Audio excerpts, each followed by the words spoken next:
What's up, YouTube? I'm learning how to wheelie my supermoto, bringing you along my progress, sharing my breakthrough insights so I can help you learn it too.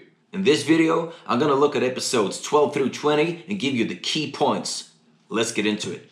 At number 12, I started to wheelie the bike in second gear, and honestly, that's where you want to be if you want to practice wheelies. It just makes the bike so much smoother, and I just used the first gear in the beginning to get used to the clutch up and just to getting that front wheel up. I also continued to refine my technique with the rear brake and not drag it as much. At number 13, I tried to make the wheelies more smooth by shifting up yet another gear, but I didn't quite get it. And I also noticed that when I was starting to wiggle the bike or just lose balance sideways, I just didn't get any response in the bike whatsoever. Because it's really frustrating to feel the bike fall and not being able to do anything about it. Number 14 came around and I just started working on trying to reach the clutch in the wheelie, just getting that index finger to always cover the clutch. While still continuing to work on my body position and try to get the bike where I wanted to go, but it was just doing its own thing, which ultimately cost me this crash. And honestly, I just lost the control in a split second, but I was alright and the bike was alright, so I just have to learn from it. But I got back up in the saddle, and at number 15, I started to realize that while I was getting that height and that front wheel that high up, my eyes were actually following the bike up. So this is where I really started to focus on where I keep my eyes during the wheelie, which really helped me. So you can see that I really tried to lock my eyes on the horizon, which helps a lot. I also start to experience some feedback from the bike when I move around on it, so I just keep experimenting. Number 16 was really just prime grind time for me. I just didn't shift as much. I just tried to stay in second gear, working on turning the bike, keeping that height, looking at the horizon, and just all these key points, just trying to nail them. While I was aware that I was dragging the rear brake through every wheelie, I noticed that by just releasing the brake pressure in the wheelie, I got that extra height, which gave the wheelies more consistent length.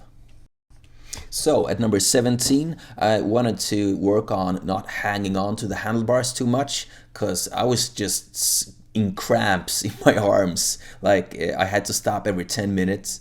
So the way I made it easier for my arms was to just sit down more into the seat. It kind of shifted the balance on the bike, but I felt that that was the way to go, because it just made it so much easier on my arms.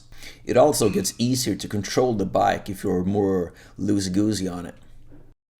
At number 18, I went back to working on shifting the bike mid-wheelie, but this time around I didn't use the clutch, so I just dirt bike shifted the bike. And the way you do that is when you give the bike gas, you just put some pressure upwards on the shift lever, and then you just snap the throttle on and off real quick, or rather off and on, which makes the next gear to just pop in. And also here I noticed that all my grind hours paid off, because I was starting to be able to counter some movements in the bike sideways, but still not able to steer it. So number 19 was yet another frustration meltdown for me. I just were really annoyed that I was dragging the brake to that extent every wheelie. But I keep working on shifting the bike, and I just try to keep my eyes on the goal and just grinding away. It's just a part of the progress.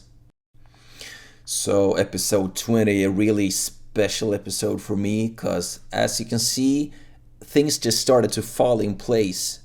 And basically I just used all those key points I was talking about. My eyes were at the horizon, I was smooth on the second gear on the throttle, I was sitting down into the seat, and by staying loose on the bike I actually managed to steer it. There you go. So that was my first time, and progress can happen. I was super happy. We have some exciting times ahead of us, guys. If you're new here, consider subscribing to help me bring you more supermoto content.